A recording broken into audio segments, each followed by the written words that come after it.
O Senhor esteja convosco. Ele está no meio de nós. Proclamação do Evangelho de Jesus Cristo, segundo Lucas. Glória a vós, Senhor. Um dia, Jesus estava rezando num certo lugar. Quando terminou, um de seus discípulos pediu-lhe: Senhor, ensina-nos a rezar, como também João ensinou a seus discípulos. Jesus respondeu: Quando rezardes, dizei: Pai, santificado seja o teu nome. Venha o teu reino. Dá-nos a cada um o pão de que precisamos. E perdoa-nos os nossos pecados, pois nós também perdoamos a todos os nossos devedores.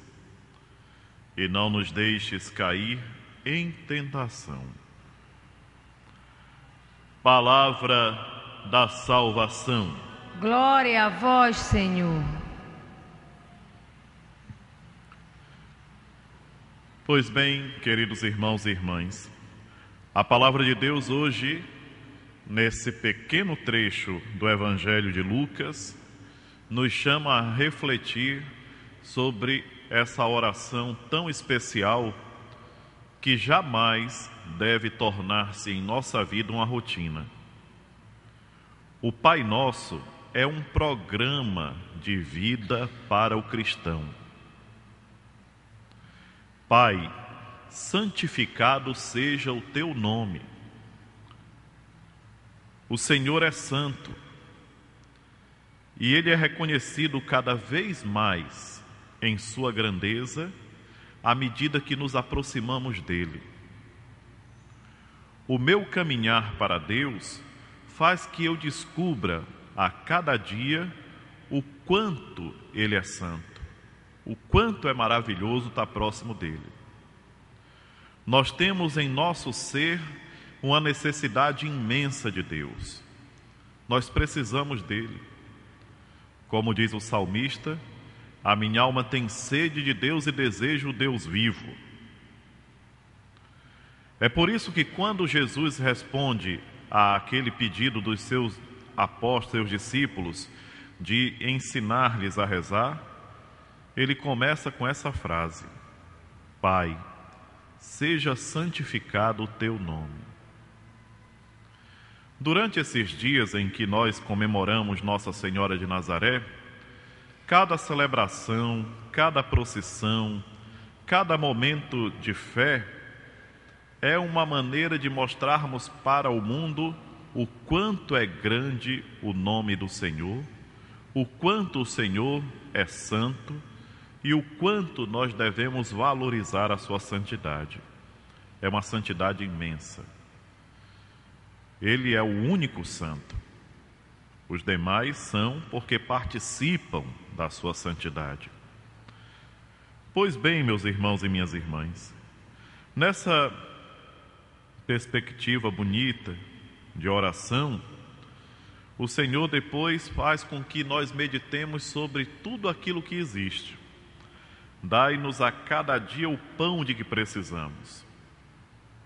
O ser humano, quando vive longe de Deus, ele acha que tudo é merecimento dele, tudo é ele que faz, tudo é obra dele. E não é verdade.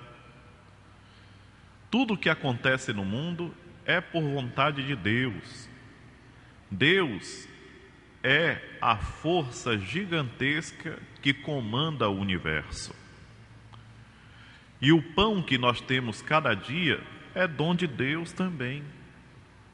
Se nós hoje temos o pão em nossa mesa, é dom de Deus. Infelizmente, nem todo mundo aprendeu a dividir esse dom. E quantas pessoas que poderiam também ter o pão e não o têm por causa do egoísmo humano, que impede que a graça de Deus chegue a todos. Perdoa os nossos pecados, pois nós também perdoamos a todos aqueles que nos ofenderam. Jesus, nessa frase, convida-nos a mudar de atitude, a sermos misericordiosos, como Ele é misericordioso.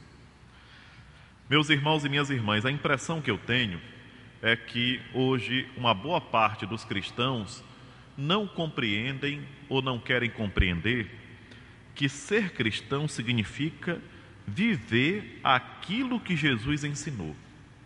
Ser cristão significa colocar em prática os ensinamentos do Mestre. Nós temos que abrir o coração para essa verdade. Eu não sou discípulo de Jesus Cristo se eu não faço aquilo que Ele me ensina. Isso é uma das coisas mais elementares que a gente possa conhecer. O discípulo segue o Mestre. Se o Mestre é bom, o discípulo vai ser bom. Se o Mestre procura viver a justiça a cada momento, o discípulo também vai procurar viver a justiça a cada momento. Se o Mestre é misericordioso, o discípulo deve ser misericordioso também.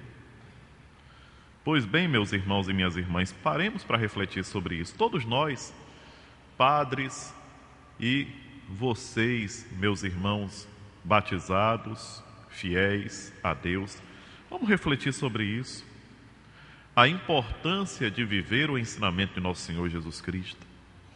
A primeira leitura de hoje traz uma coisa tão bonita, que é esse gesto de humildade de Paulo, que vai até Jerusalém para estar em comunhão com os outros apóstolos. Isso é um ensinamento bonito. Hoje, uma das coisas que mais entristece a igreja é a desunião que nós, às vezes, promovemos dentro de nossas comunidades, nossas pastorais, nossos movimentos. Essa desunião que só faz atrapalhar o serviço. Devemos superar essas desuniões, essa falta de comunhão. Devemos ter essa humildade que o apóstolo Paulo hoje dá testemunho ao sair lá de onde ele estava, na evangelização dos pagãos, e ir até Jerusalém para conversar com os outros apóstolos e colocar diante dos apóstolos o que ele estava fazendo. E por que fez isso? Para poder criar comunhão. Se nós observarmos, o que mais atrapalha a caminhada do cristão é o orgulho, essa autossuficiência, esse querer ser melhor do que os outros. Nós não somos melhores do que ninguém. Procuremos ter isso bem claro em nossa mente. Façamos o possível, meus irmãos e minhas irmãs, para praticar a humildade. Essa é a lição maior que Jesus Cristo nos deixa e que é reforçada pela Virgem Maria. Nossa Senhora se apresenta para nós como um dos exemplos mais bonitos de humildade que a humanidade conhece. E é pela humildade que nós vencemos as maiores barreiras. O orgulho não nos leva a nada. E a oração do Pai Nosso, que hoje nós escutamos nessa leitura do Evangelho, é um convite a vivermos na humildade, a não deixar que a soberba e o orgulho tirem de nós essa característica bonita que nós temos dentro da gente, que é a bondade.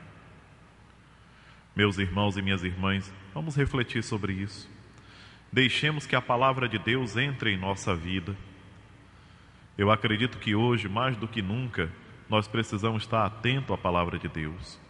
Não basta dizer que é católico, tem que pôr em prática o Evangelho. O Evangelho nos ensina coisas maravilhosas e nós devemos ter essa consciência em nós, meus irmãos e minhas irmãs, que somente seguindo as orientações do nosso Mestre, Jesus Cristo, nós alcançaremos a salvação de nossas almas e a felicidade que tanto almejamos. Reflitamos sobre isso. Hoje, quando estivermos rezando o Pai Nosso, paremos para prestar bem atenção nas palavras que o Senhor nos ensina. Que hoje nós tiremos um tempinho do nosso dia para refletir sobre nossa caminhada de cristãos. Dentro de nossas comunidades, pastorais, movimentos, paróquias, procuramos estar em comunhão uns com os outros? Ou deixamos que sentimentos como a inveja, a competição, tire a paz e desuna aqueles que deveriam caminhar unidos? Procuremos olhar para tudo isso. Nós temos uma missão muito grande. Nós que acreditamos em Jesus Cristo, que participamos da igreja, nós temos uma missão imensa. E que missão é essa? De evangelizar.